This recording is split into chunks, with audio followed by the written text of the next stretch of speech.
മധുകൾ പാടുന്നു, നബിയുടെ ചരിതങ്ങൾ ഓർക്കുന്നു, കൽബിനുള്ളിൽ വിങ്ങല യാ നബി അല്ലാഹ്.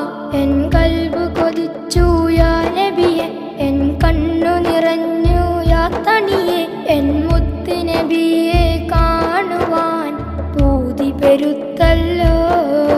എൻ കൽബ് കൊതിച്ചു യാ നബിയെ, എൻ കണ്ണു നിറഞ്ഞു യാ തണിയെ, എൻ മുത്ത് നബിയെ കാണുവാൻ പൂതി പെരുത്തല്ലോ.